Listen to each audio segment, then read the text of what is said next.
जय हिंद दोस्तों। ज्ञान बिंदु जीएस एकेडमी यानी रोशन सर के द्वारा जो है रोज़ का 100 क्वेश्चन प्रैक्टिस कराया जाता है, जिसमें आपको कई एग्ज़ाम के प्रश्न पत्र इसमें मिलेंगे। अब किसी भी कॉम्पिटिटिव एग्ज़ाम की तैयारी करते हो, ये टेस्ट जो है 95 नंबर का है, जो कि वर्तमान में 10/12/2024 को कराया गया था। तो शुरू करते हैं 1 नंबर क्वेश्चन से। तो पूरे 100 क्वेश्चन आज हम देखेंगे, जो कि रोशन सर के द्वारा जो है कराया गया था। और इससे पहले जो है यानी 84 नंबर सेट से हम शुरू किए थे और 95 नंबर तक पहुंच चुके हैं, यानी इतना सारा सेट जो है पहले वीडियो में हो चुका है। उसे आप लोग ज़रूर जाके देखें। तो शुरू करते हैं 1 नंबर क्वेश्चन से। पहला क्वेश्चन है पहला क्वेश्चन है कि देश का पहला संविधान गार्डन कहाँ बनाया गया है। तो इसका सही आंसर हो जाएगा सी, यानी पुणे में बनाया गया है। कहाँ पे? पुणे में बनाया गया है। दूसरा क्वेश्चन है कि किस गैस को फायर डैम्प भी कहा जाता है। किस गैस को फायर डैम्प भी कहा जाता है। तो इसका सही आंसर है मीथेन। बी नंबर सही है, मीथेन गैस को फायर डैम्प भी कहा जाता है। अगला क्वेश्चन है, अंग्रेजों ने भारत में रेलवे किस उद्देश्य से शुरू की थी। अंग्रेजों ने भारत में रेलवे किस उद्देश्य से शुरू की थी। तो इसका सही आंसर है बी, यानी ब्रिटिश वाणिज्य और प्रशासनिक नियंत्रण की सुविधा के लिए की थी। ब्रिटिश वाणिज्य और प्रशासनिक नियंत्रण की सुविधा के लिए रेलवे शुरुआत की थी। अगला क्वेश्चन है कि विशेष राज्य का दर्जा किस फॉर्मूला के आधार पर दिया गया है। विशेष राज्य का दर्जा जो है किस फॉर्मूला के आधार पर दिया गया है। तो 4 का सही आंसर हो जाएगा डी, यानी गॉडगिल फॉर्मूला के आधार पर दिया गया है। गॉडगिल फॉर्मूला। अगला क्वेश्चन है कि इनमें से कौन भारत की एकमात्र हाइपरसोनिक क्रूज मिसाइल है। इनमें से कौन भारत की एकमात्र हाइपरसोनिक क्रूज मिसाइल है। तो इसका सही आंसर है डी, यानी ब्रह्मोस द्वितीय है। ब्रह्मोस द्वितीय। अगला है कि किस देश को 2026 तक अंतर्राष्ट्रीय सौर गठबंधन यानी आईएसए का अध्यक्ष चुना गया है। तो किस देश को चुना गया। तो इसका सही आंसर है यानी भारत को चुना गया। ए नंबर सही है, भारत को। अगला क्वेश्चन है कि भारत सरकार के आगामी लक्ष्यों के संबंध में मिलान करें। इधर विषय है और इधर लक्षित वर्ष है, कब तक इसका लक्ष्य रखा गया। पहला है कि भारत को टीबी मुक्त देश बनाना है। तो भारत को टीबी मुक्त देश कब बनाना है, कब तक है इसका लक्ष्य। तो 2025 तक। बी नंबर है 2025 तक। अगला है कि 500 गीगावाट सौर ऊर्जा प्राप्त करने का लक्ष्य कब तक है। 500 गीगावाट सौर ऊर्जा प्राप्त करने का लक्ष्य कब तक है। तो इसका सही आंसर हो जाएगा 4, यानी 2030 तक है। कब तक है, 2030 तक। और चंद्रयान 4 लॉन्च करने का लक्ष्य कब तक है। चंद्रयान 4 लॉन्च करने का लक्ष्य कब तक है। इसका सही आंसर हो जाएगा सी, यानी 2028 तक है। 2028 तक। अगला क्वेश्चन है कि हाइड्रोक्लोरोकार्बन यानी HCF के उपयोग को 80% तक सीमित करने का लक्ष्य कब तक है। तो इसका सही आंसर है 5, यानी 2047 तक है। 2047। अगला क्वेश्चन है कि हाल ही में विदेश मंत्री एस जयशंकर ने किस देश में भारत के पहले विदेशी जन औषधि केंद्र का उद्घाटन किया है। हाल ही में विदेश मंत्री एस जयशंकर ने किस देश में भारत के पहले विदेश जन औषधि केंद्र का उद्घाटन किया है। इसका सही आंसर हो जाएगा सी, यानी मॉरिशस में। कौन से देश में, तो मॉरिशस में। अगला क्वेश्चन है कि अगस्त 2024 में जारी विश्व की 500 सबसे बड़ी कंपनियों की सूची में फॉर्च्यून ग्लोबल 500 से संबंधित निम्न कथनों पर विचार कीजिए। और इसे बताना है कि कौन सा कथन सही है। पहला कथन है कि इस सूची में अमेजन को शीर्ष स्थान पर प्राप्त हुआ। और दूसरा कथन है कि इस वर्ष 9 भारतीय कंपनियों को शामिल की गई है। तो 9 का सही आंसर हो जाएगा बी, यानी केवल दूसरा सही है। केवल दूसरा सही है, यानी इस वर्ष जो है 9 भारतीय कंपनियों को शामिल हुई है। अगला क्वेश्चन है कि ग्रीन चैनल 2.0 की शुरुआत बिहार के किस जिले से स्वास्थ्य संस्थानों में गुणवत्तापूर्ण औषधियों की सूचित मात्रा की उपलब्धता सुनिश्चित करने के लिए होगी। तो इसका सही आंसर हो जाएगा यानी सुपौल और मधेपुरा तक। सुपौल और मधेपुरा। अगला क्वेश्चन है कि बिहार में भगवान शिव की 167 फीट ऊंची प्रतिमा कहाँ बनाई गई है। इसका सही आंसर हो जाएगा बी, यानी हाजीपुर में सरसाई सरोवर में। हाजीपुर में सरसाई सरोवर में बनाया गया है। अगला क्वेश्चन है कि निम्न कथनों पर विचार कीजिए और उपयुक्त कथनों में से कौन सा कथन जो है सही है। तो पहला कथन है कि 26 जून 2024 को भाजपा सांसद ओम बिरला लगातार दूसरी बार लोकसभा के अध्यक्ष निर्वाचित हुए हैं। और दूसरा कथन है कि वे जो है राजस्थान के अजमेर से लोकसभा सदस्य थे।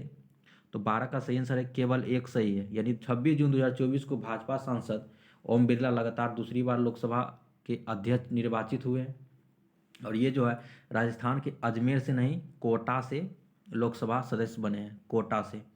अगला क्वेश्चन है कि किस भारतीय टेबल टेनिस खिलाड़ी ने WTT फीडर काराकस 2024 में पुरुष एकल का खिताब जीता है। तो किस भारतीय टेबल टेनिस खिलाड़ी ने WTT फीडर काराकस 2024 में पुरुष एकल का खिताब जीता है। तो 13 का सही आंसर हो जाएगा सी, यानी हरमित देसाई। किसने जीता है? तो हरमित देसाई ने जीता है। अगला क्वेश्चन है कि किस मंत्रालय ने नई दिल्ली में डिजिटल जीवन प्रमाण पत्र अभियान 3.0 का शुभारंभ किया है? किस मंत्रालय ने? तो 14 का सही आंसर है यानी कार्मिक लोक शिकायत और पेंशन मंत्रालय। कार्मिक लोक शिकायत और पेंशन मंत्रालय, ये नंबर सही है। अगला क्वेश्चन है डूमा बोको को किस देश का राष्ट्रपति चुना गया है? डूमा बोको को किस देश का राष्ट्रपति चुना गया है? तो 15 का सही आंसर है बी, यानी बोत्सवाना का चुना गया है। किस देश का? तो बोत्सवाना का। अगला क्वेश्चन है कि संविधान के किस भाग में अस्थायी संक्रमणकालीन और विशेष उपबंधों का प्रावधान है?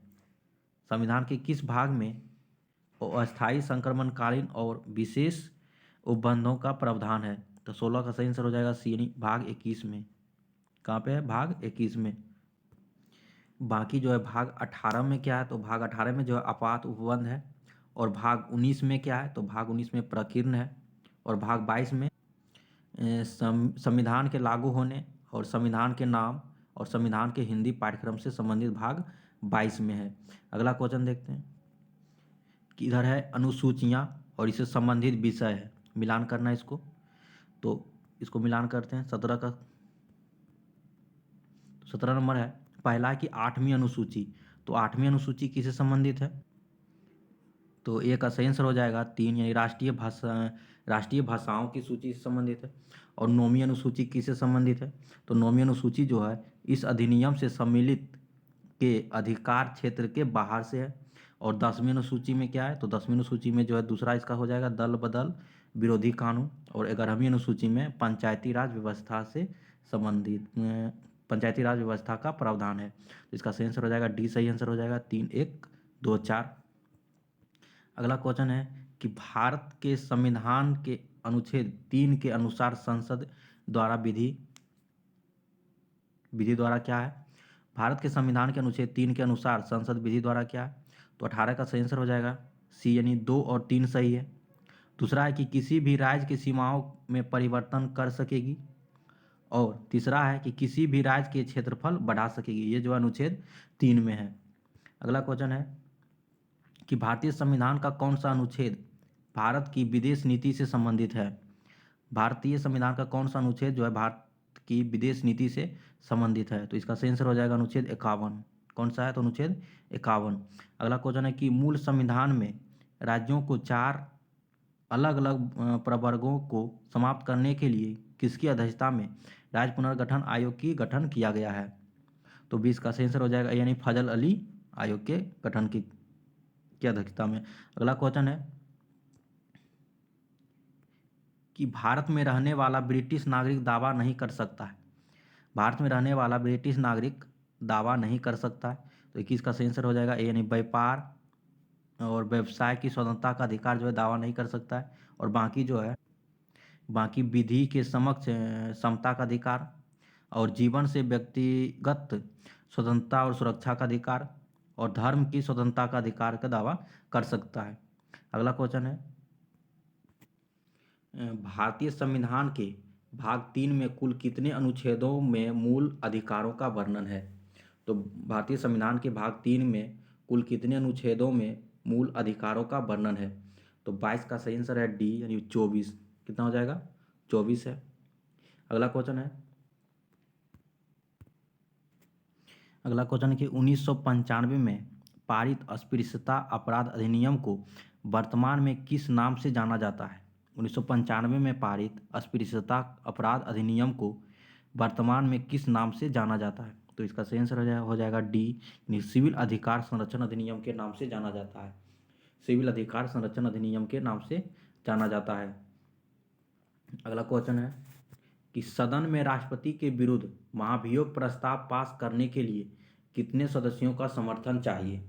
सदन में राष्ट्रपति के विरुद्ध महाभियोग प्रस्ताव पास करने के लिए कितने सदस्यों का समर्थन चाहिए? तो 24 का सही आंसर हो जाएगा बी, यानी सदन का कुल सदस्यों में से कम 2/3 सदस्य। सदन के कुल सदस्यों में से कम 2/3 सदस्य।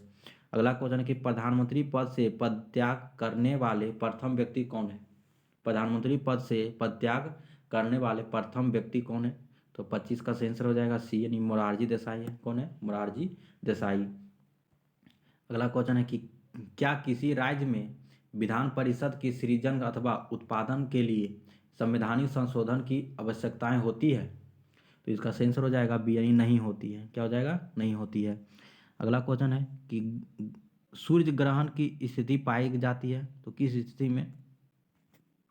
पहला कथन है कि जब जब पृथ्वी चंद्रमा और सूर्य के बीच आ जाती है, और दूसरा है कि चंद्रमा जो है सूर्य और पृथ्वी के बीच आ जाती है। ये सही है। आगे देखते हैं। और तीसरा है कि जब अमावस्या का दिन होता है। तीसरा भी सही है, पूर्णिमा का दिन नहीं। इसका सही आंसर हो जाएगा सी, यानी दूसरा और तीसरा सही है। अगला क्वेश्चन है कि सियाल, सीमा तथा नीफे के रूप में भूगर्भ का विभाजन किसके द्वारा किया गया है? सियाल, सीमा तथा नीफे के रूप में भूगर्भ का विभाजन किसके द्वारा किया गया है? तो 28 का सही आंसर हो जाएगा डी, यानी सुएस द्वारा। किसके द्वारा? तो सुएस द्वारा किया गया है। अगला क्वेश्चन है कि निम्नलिखित में से कौन सा सुमेलित नहीं है? निम्नलिखित में से कौन सुमेलित नहीं है? 29 का सही आंसर हो जाएगा ए, बालू पत्थर कांगलामेरेट, ये जो है सही नहीं है। बाकी चूना पत्थर जो है संगमरमर, और ग्रेनाइट को इसका कदनीस, और ग्रेबो सर्पेंटाइन। अगला क्वेश्चन है कि समान भूकंपीय तीव्रता अर्थात समान बर्बादी वाले स्थानों को मिलाने वाली रेखा को क्या कहा जाता है? समान भूकंपीय तीव्रता अर्थात समान बर्बादी वाले स्थानों को मिलाने वाली रेखा को क्या कहा जाता है? तो इसका सही आंसर यानी समभूकंपीय रेखा कहा जाता है। क्या कहा जाता है? समभूकंपीय रेखा।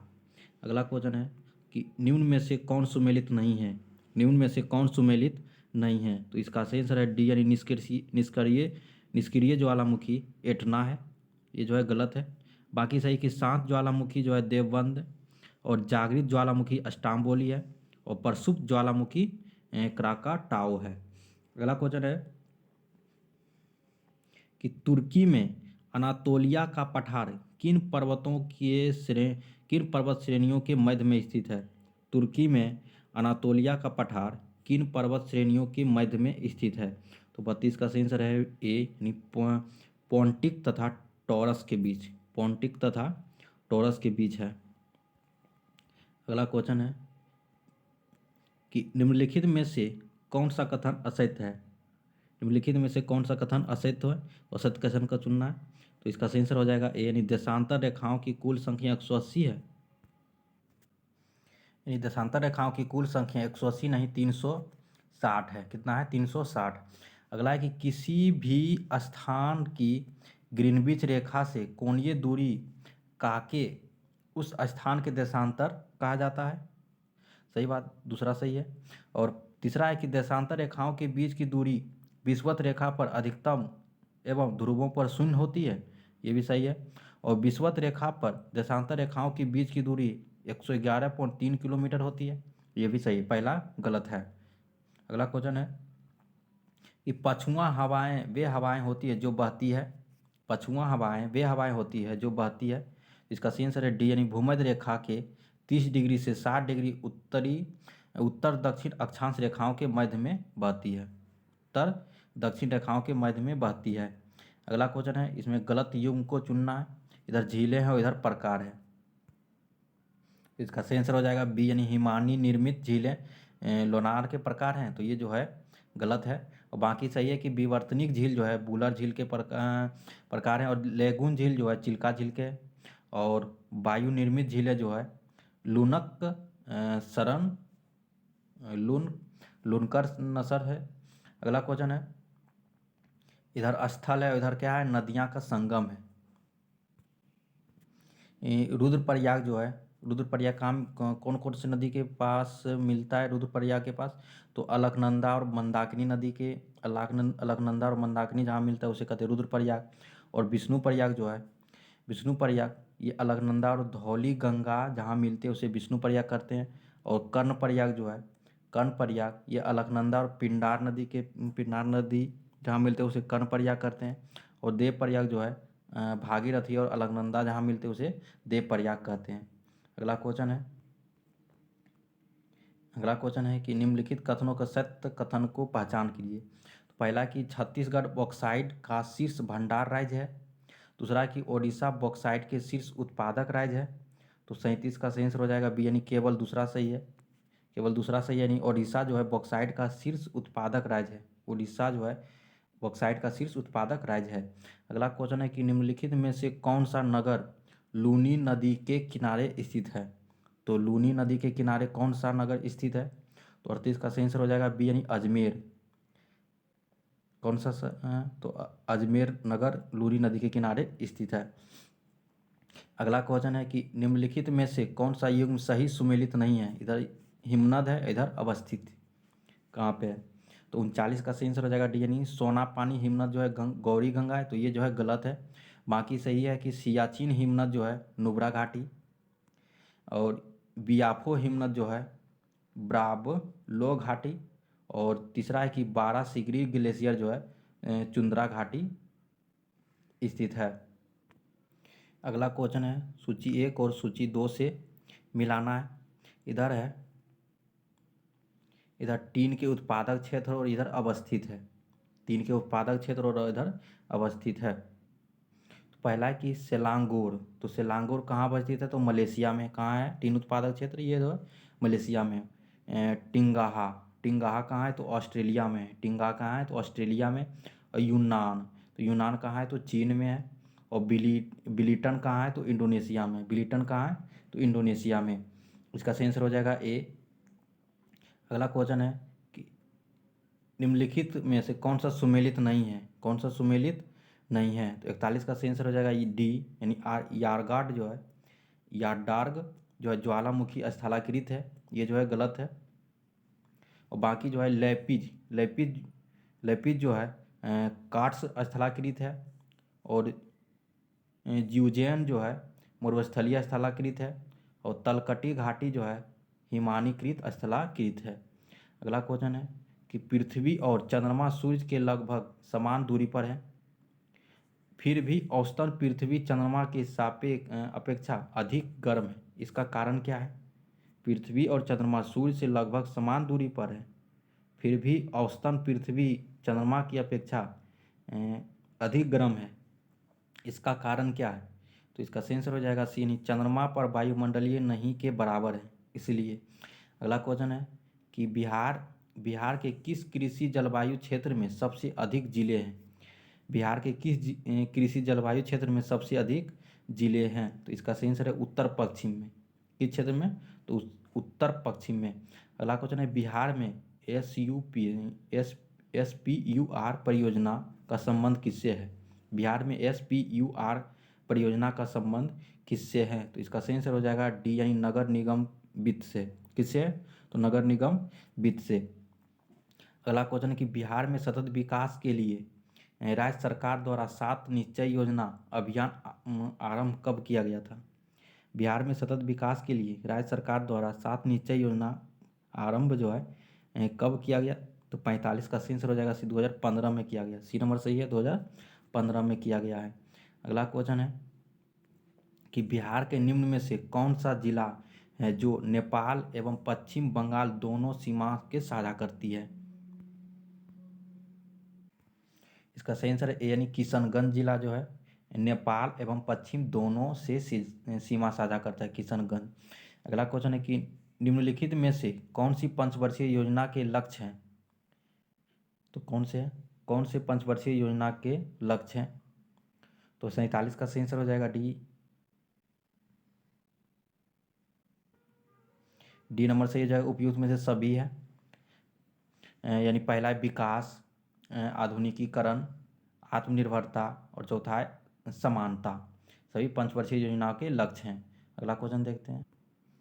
क्वेश्चन है कि वर्ष 1955 में गठित करवे समिति का संबंध किससे था? वर्ष 1955 में गठित करवे समिति का संबंध किससे था? तो 48 का सही आंसर है डी, यानी लघु उद्योग से है। किससे था? तो लघु उद्योग से। अगला क्वेश्चन है कि निम्नलिखित में से किसे भारतीय नियोजन का निर्माता माना जा सकता है? निम्नलिखित में से किसे भारतीय नियोजन का निर्माता माना जा सकता है? तो इसका सही आंसर है सी, यानी पीसी महालनोबिस। किसे माना जाता है? पीसी महालनोबिस।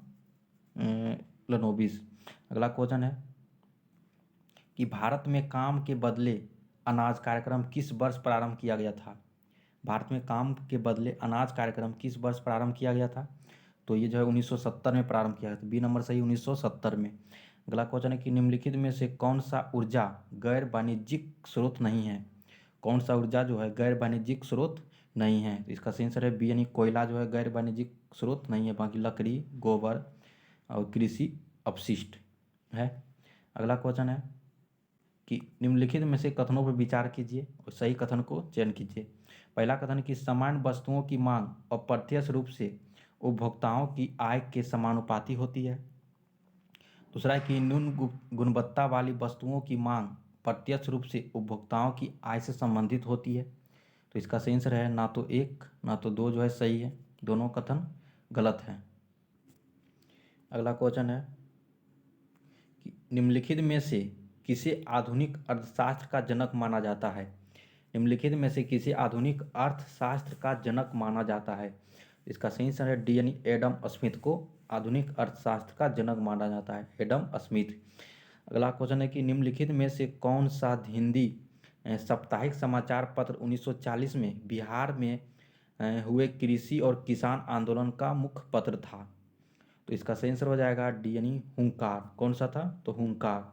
अगला क्वेश्चन है कि निम्नलिखित में से कौन बांकीपुर 1912 में कांग्रेस बेसन का अध्यक्ष था? निम्नलिखित में से कौन बांकीपुर 1912 में कांग्रेस बेसन का अध्यक्ष था? 55 का सही आंसर है बी, यानी आर.एस. मूलधोलकर। कौन है? तो आर.एस. मूलधोलकर। अगला क्वेश्चन है भारतीय हस्तशिल्प के संदर्भ में गुजरात में पटोला क्या है? भारतीय हस्तशिल्प के संदर्भ में गुजरात में पटोला क्या है? तो 56 का सही आंसर है सी, साड़ी के एक प्रकार है। क्या है? साड़ी का एक प्रकार है। अगला क्वेश्चन है कि निम्नलिखित में से किस गुप्त शासक ने सीलोन के राजा मेघवर्मन को बोध गया में मठ बनाने की अनुमति दी थी?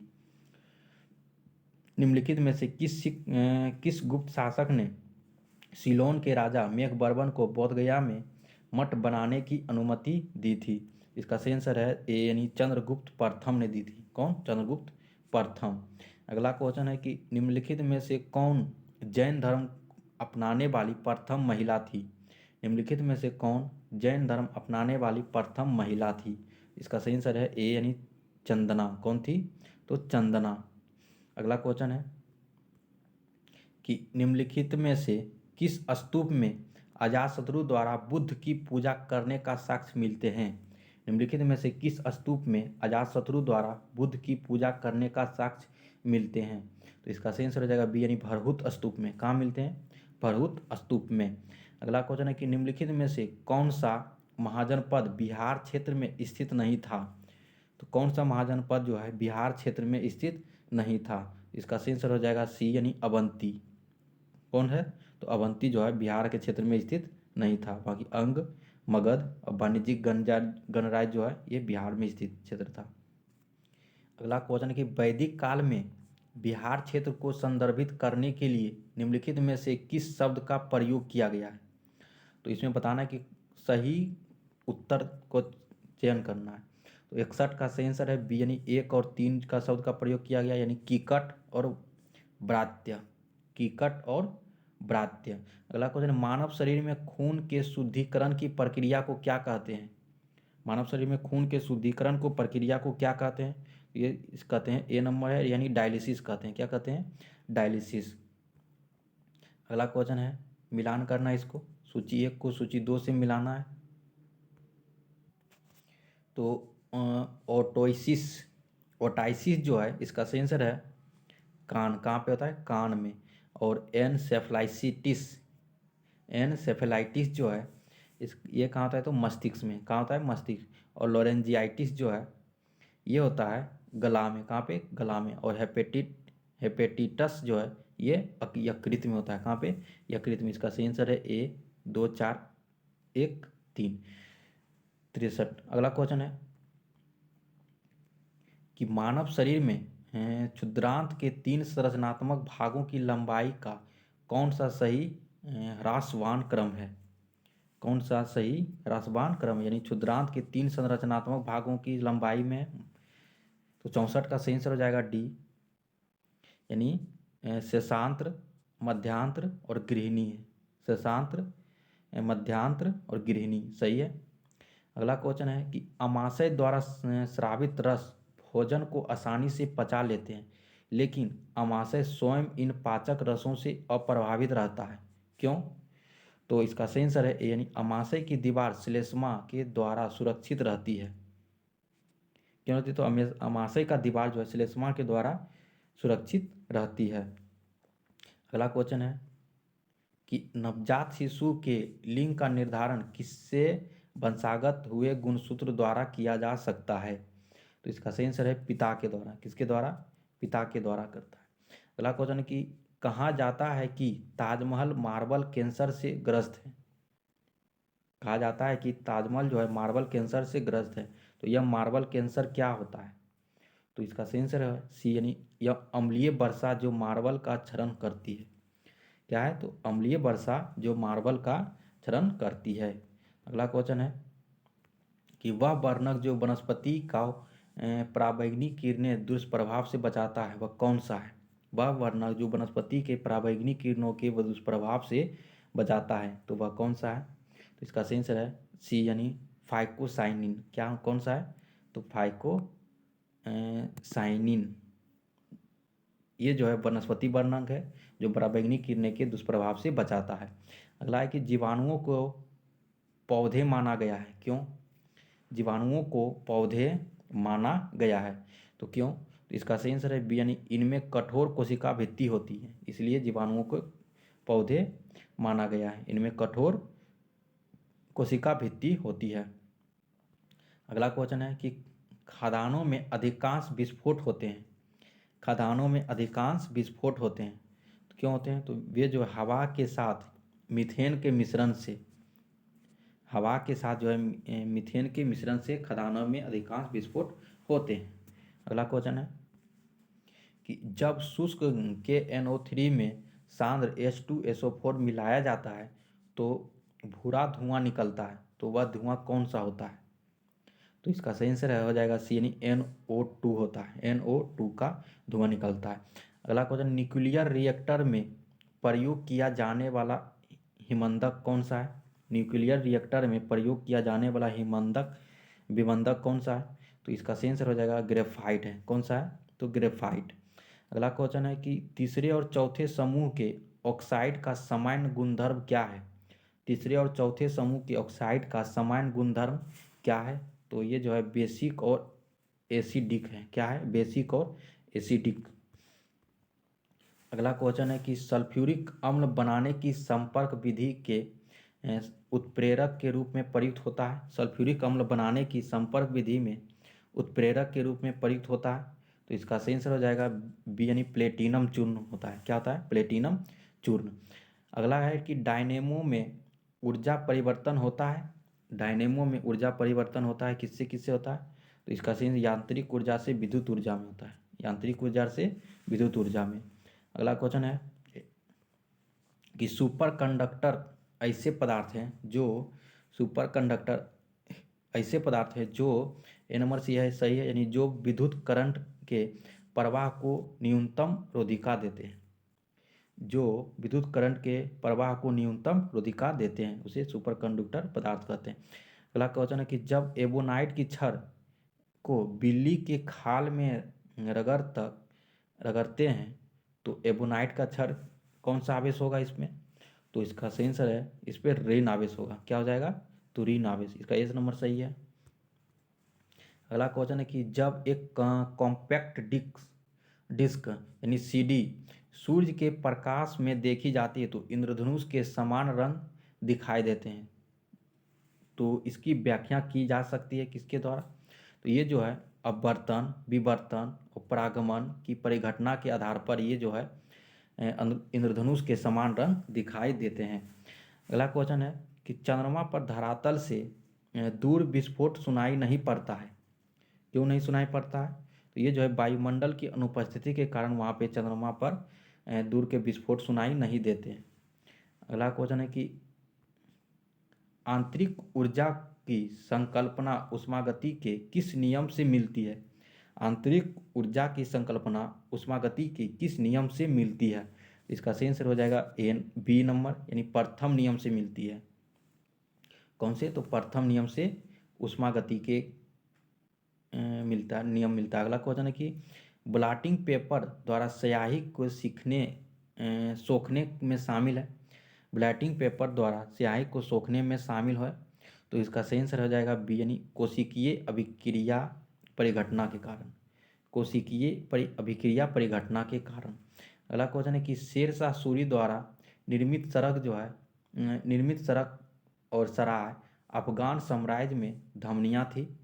शेरशाह द्वारा निर्मित सड़क और सराय अफगान साम्राज्य की धमनियाँ थी। तो 82 का सही आंसर हो जाएगा डी, यानी के आर कानूनगो द्वारा निर्मित था। अगला क्वेश्चन है कि कौन सुमेलित नहीं है? कौन सुमेलित जो है नहीं है?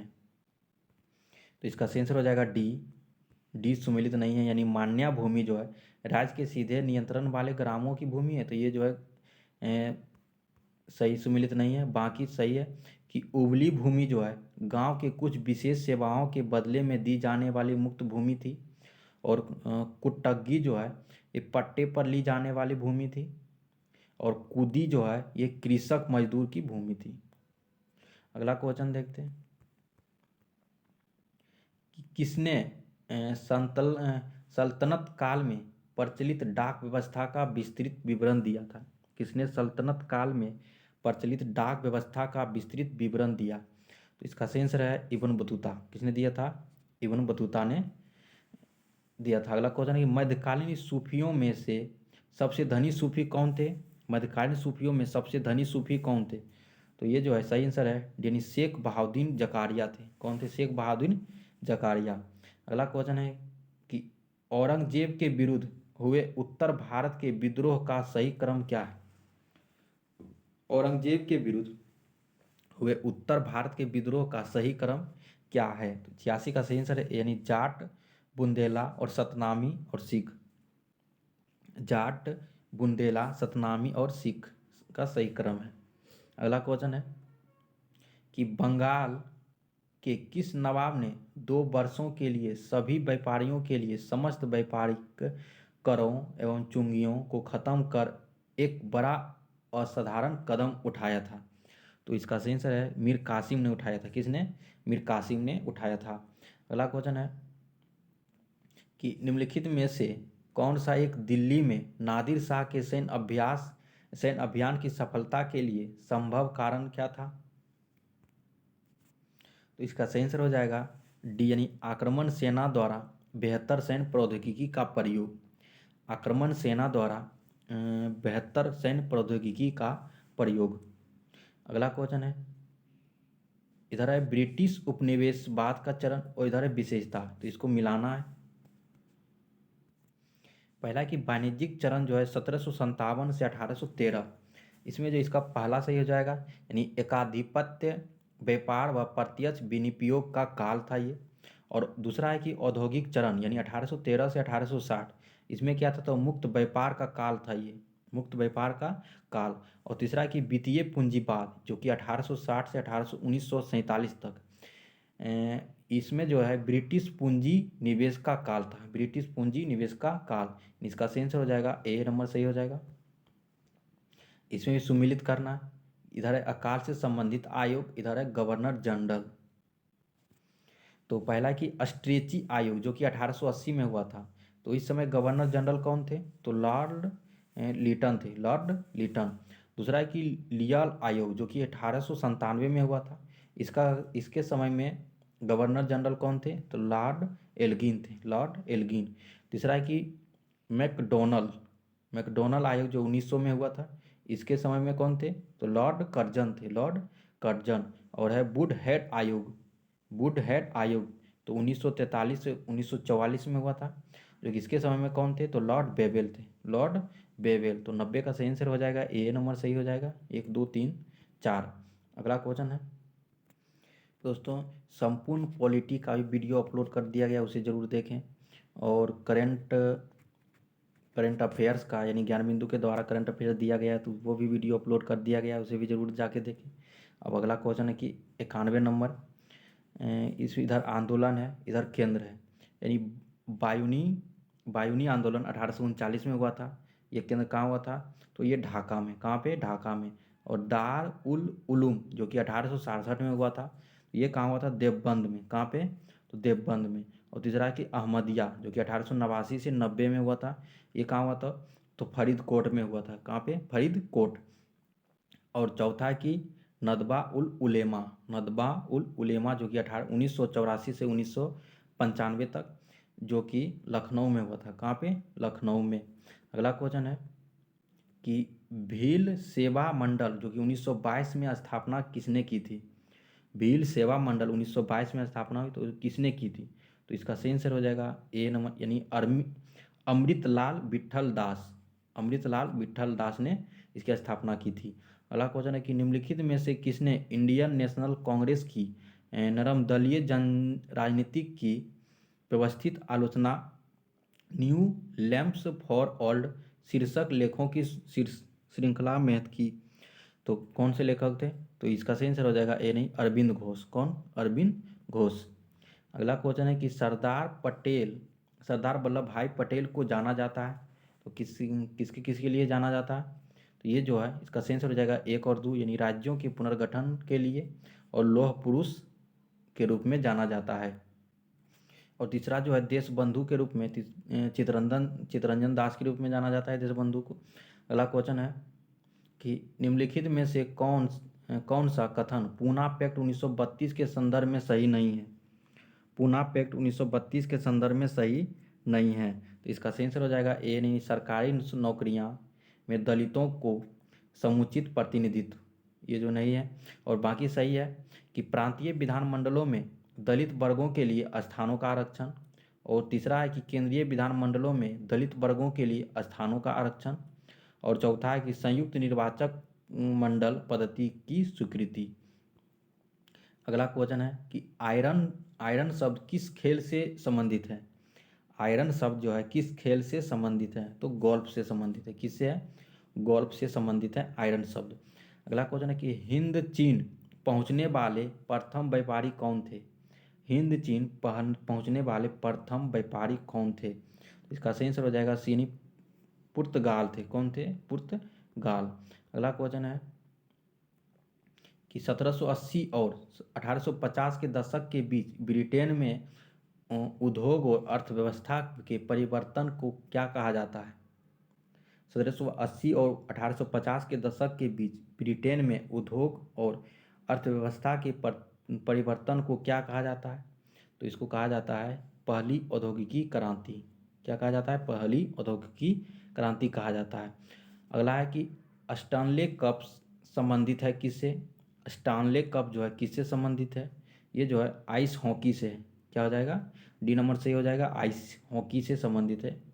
अगला क्वेश्चन है कि 19वीं शताब्दी में यूरोप में राष्ट्रवाद के विकास को क्या परिणाम हुआ? 19वीं शताब्दी में यूरोप में राष्ट्रवाद के विकास का क्या परिणाम हुआ था? इसका सही आंसर है डी यानी राष्ट्रीय राज्यों की स्थापना, राष्ट्रीय राज्यों की स्थापना। अब अगले सेट हम अगले वीडियो में देखेंगे, तब के लिए धन्यवाद।